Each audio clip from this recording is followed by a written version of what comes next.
सभी को नमस्कार। मैं इंदु आर्य, सह आचार्य समाजशास्त्र।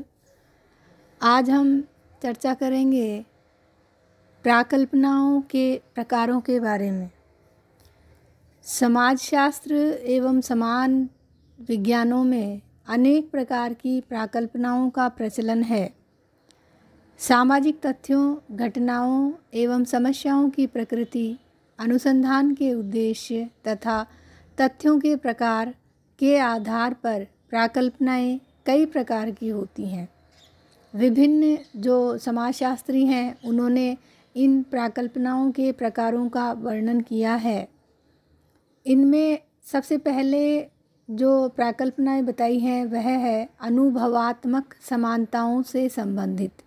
ये सबसे पहला स्वरूप है जो समाजशास्त्रियों ने वर्णित किया है, अनुभवात्मक समानताओं से संबंधित।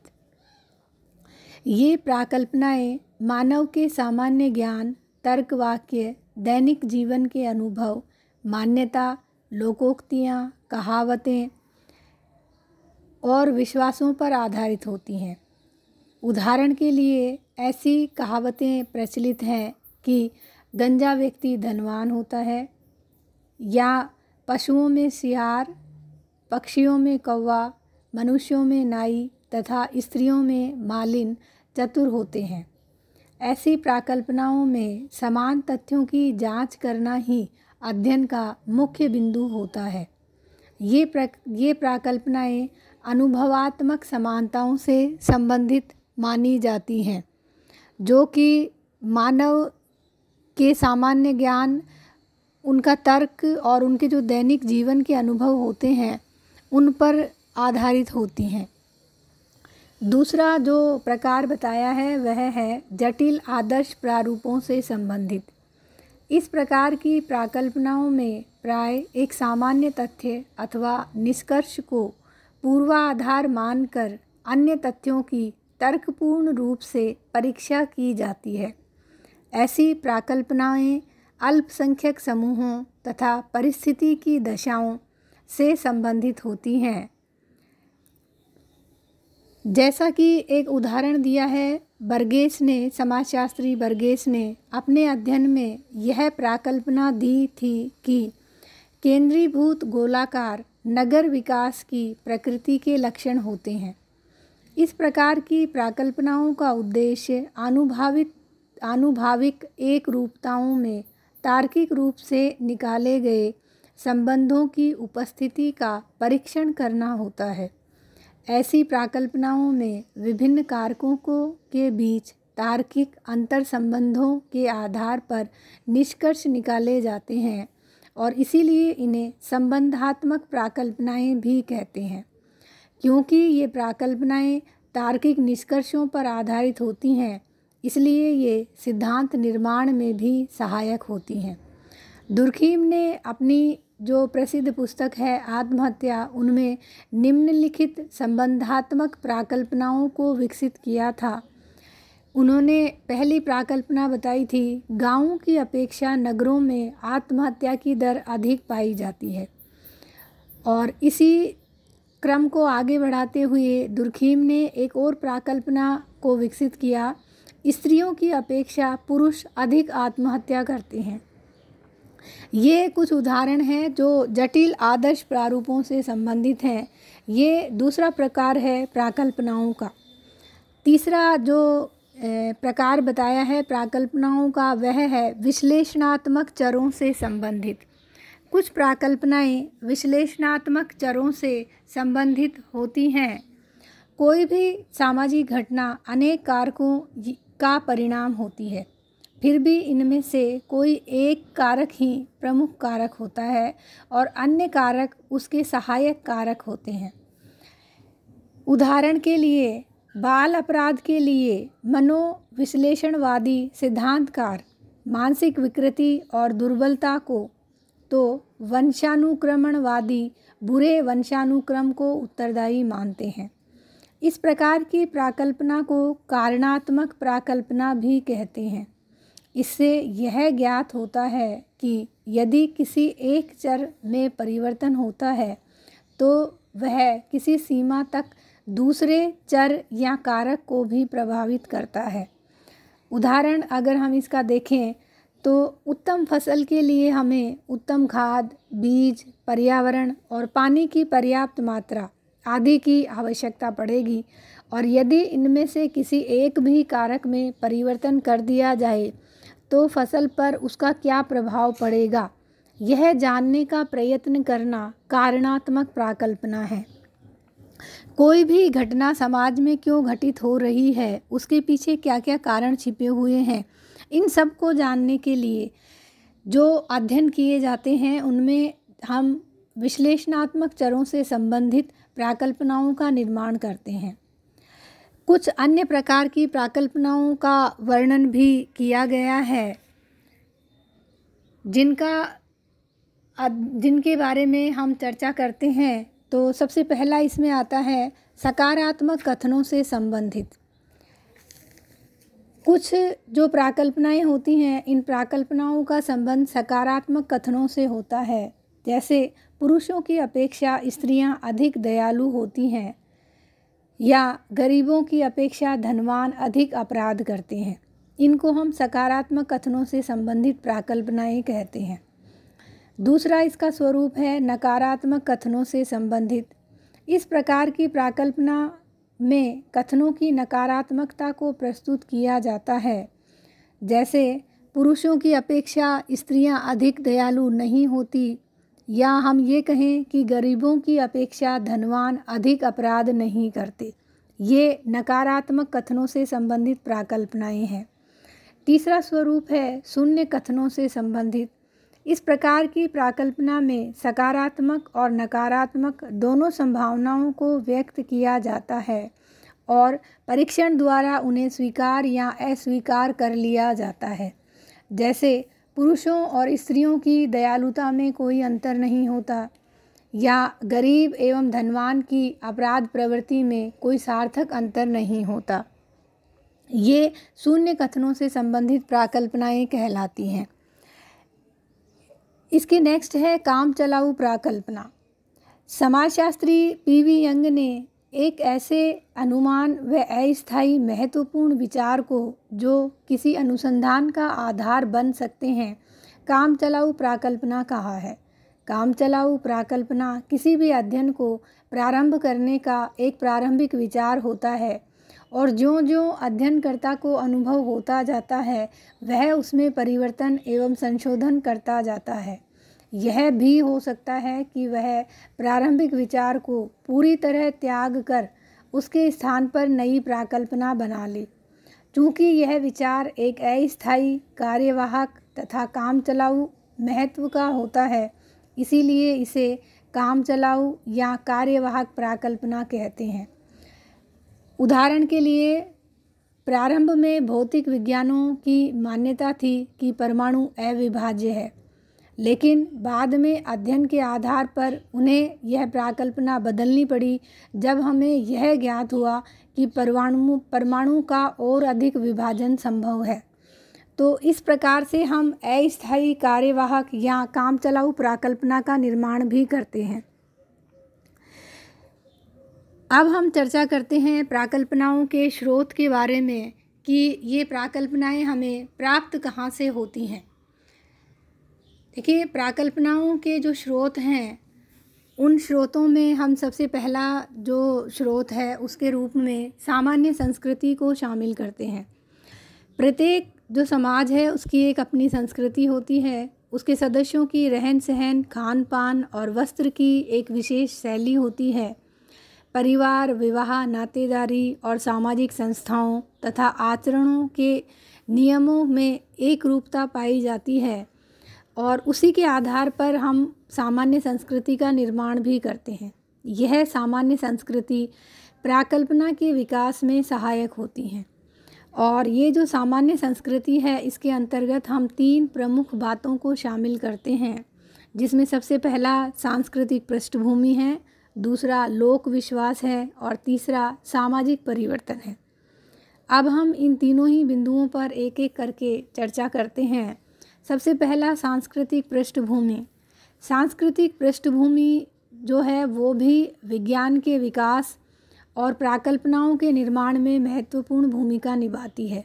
एक देश की सांस्कृतिक पृष्ठभूमि इस प्रकार के वातावरण को जन्म देती है जो विज्ञान के उद्भव और विकास को प्रोत्साहित या हतोत्साहित करती हैं। आधुनिक भौतिक विज्ञानों का विकास और स्वयं समाजशास्त्र का विकास भी पश्चिमी देशों और अमेरिका में ही अधिक हुआ। इसका कारण यह रहा कि उन देशों की सांस्कृतिक पृष्ठभूमि और सांस्कृतिक मूल्य थे। अमेरिका और भारत की सांस्कृतिक पृष्ठभूमि में भिन्नता होने के कारण इन दोनों ही देशों में निर्मित प्राकल्पनाएं भी भिन्न भिन्न होती हैं। जैसे मान लीजिए हम ये कहते हैं कि भारतीय संस्कृति में आध्यात्मवाद, धर्म, सामूहिकता, संयुक्त परिवार प्रथा, नातेदारी, जाति व्यवस्था आदि का विशेष महत्व है। इसलिए भारत में कोई भी प्राकल्पना इन पर आधारित हो सकती है, क्योंकि हमारे यहाँ की ये महत्वपूर्ण व्यवस्थाएं हैं जो समाज को आगे ले जाती हैं। दूसरी ओर पश्चिमी समाजों में व्यक्तिवाद का अधिक बोलबाला है। वहाँ जीवन के प्रत्येक क्षेत्र में व्यक्तिवादिता को अधिक महत्व दिया जाता है।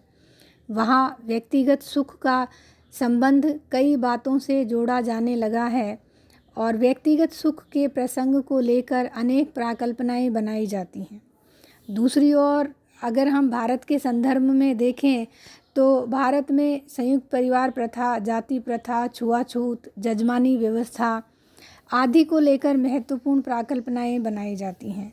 अगर हम इसका उदाहरण देखें तो संयुक्त परिवार में पुरुषों की अपेक्षा स्त्रियों की स्थिति निम्न होती है, या फिर हम ये कहें कि उच्च जातियों की तुलना में निम्न जातियों की सामाजिक स्थिति निम्न होती है।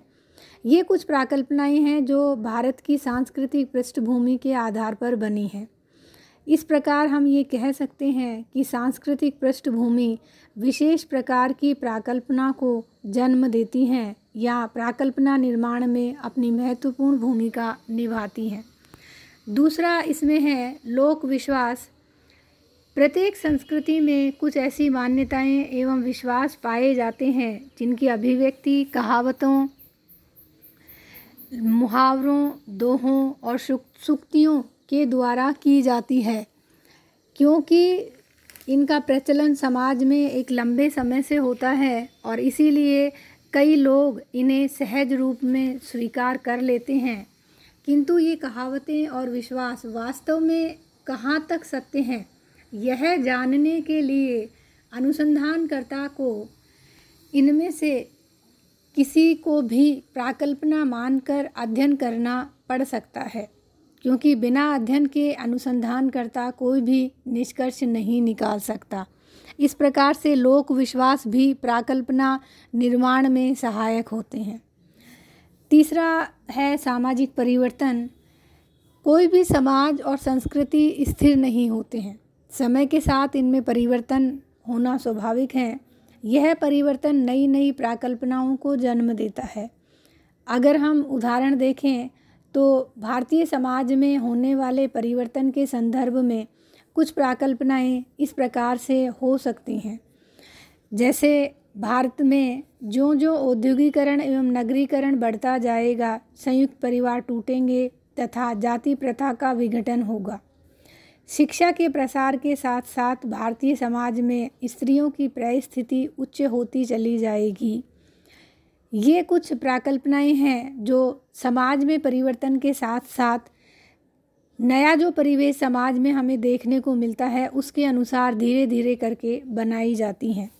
तो इस प्रकार से हम ये कह सकते हैं कि किसी भी समाज की जो सामान्य संस्कृति होती है वो प्राकल्पनाओं का सबसे पहला स्रोत माना जाता है, क्योंकि उसी के अनुसार प्राकल्पनाओं का निर्माण होता है। दूसरा हमारा बिंदु है वैज्ञानिक सिद्धांत। कई प्राकल्पनाओं का आधार समाज में पूर्व प्रचलित वैज्ञानिक सिद्धांत होते हैं। अनुसंधानकर्ता इन सिद्धांतों पर ही कई अन्य सामान्यीकरण करते हैं और ये सामान्यीकरण ही प्राकल्पनाओं के रूप में ग्रहण कर लिए जाते हैं। जैसे मार्क्स ने वर्ग संघर्ष के सिद्धांत जो दिया था, उस सिद्धांत पर समाज वैज्ञानिकों ने वर्ग से संबंधित अनेक प्राकल्पनाओं का निर्माण किया है। तो जो पूर्व में सिद्धांत बनाए जा चुके हैं उन सिद्धांतों का प्रयोग भी हम प्राकल्पना निर्माण में कर सकते हैं। तीसरा बिंदु है सादृश्यताएं। कई बार समरूपताएं भी प्राकल्पनाओं को जन्म देती हैं। समाजशास्त्री हर्बर्ट स्पेंसर ने सामाजिक सावयव की कल्पना जीवों की रचना से ही ग्रहण की थी। वे समाज को भी एक शरीर की ही भांति मानते हैं। जूलियन हक्सले का मत है कि किसी विज्ञान की प्रकृति के संबंध में किए गए अवलोकन प्राकल्पनाओं के आधार हो सकते हैं। कुछ विशेष प्रकार के व्यवहार मानव और पशु के समान रूप में पाए जाते हैं। पेड़ पौधों तथा पशु पक्षियों पर पड़ने वाले पर्यावरण के प्रभाव के आधार पर ही मानव समाज के पर्यावरण का प्रभाव की भी कल्पना की गई थी। इसी प्रकार लुई पाश्चर ने जो चेचक के टीके का आविष्कार किया था वह गायों में होने वाले चेचक की सादृश्यता के आधार पर ही किया गया था। तो जो समानताएं या सादृश्यताएं समाज में पाई जाती हैं वो भी प्राकल्पना निर्माण का महत्वपूर्ण स्रोत होता है। चौथा हमारा है व्यक्तिगत अनुभव। कई प्राकल्पनाएं व्यक्तिगत अनुभव का परिणाम होती हैं। उदाहरण के लिए लोम्ब्रोसो ने अपराधी जन्मजात होते हैं इस प्राकल्पना को सैनिकों के अध्ययन से संबंधित अपने व्यक्तिगत अनुभवों के आधार पर ही ग्रहण किया था।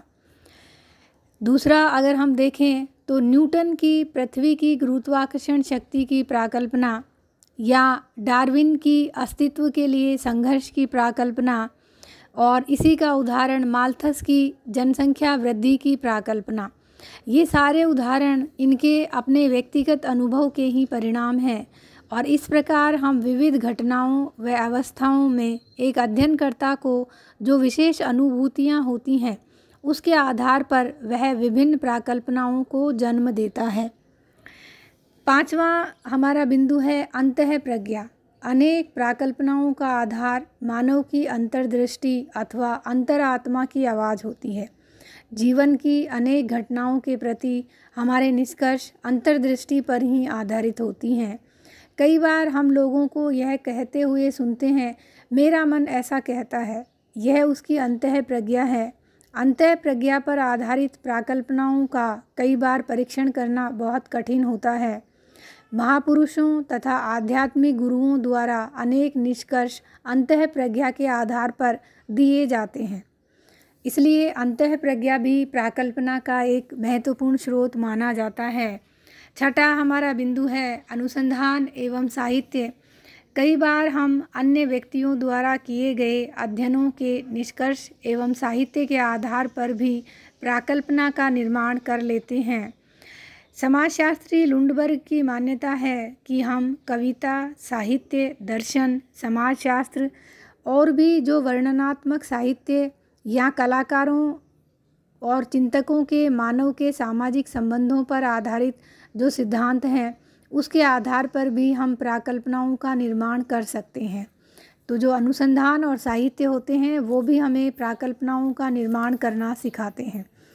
इस प्रकार हम ये कह सकते हैं कि प्राकल्पनाओं के स्रोत के रूप में सबसे पहला हमारा बिंदु है सामान्य संस्कृति, दूसरा है वैज्ञानिक सिद्धांत, तीसरा सादृश्यताएं, चौथा व्यक्तिगत अनुभव, पांचवा अंतःप्रज्ञा और छठा अनुसंधान एवं साहित्य। ये सारे स्रोत हैं जहाँ से हम प्राकल्पनाओं का निर्माण कर सकते हैं। आज के लिए बस इतना ही। धन्यवाद।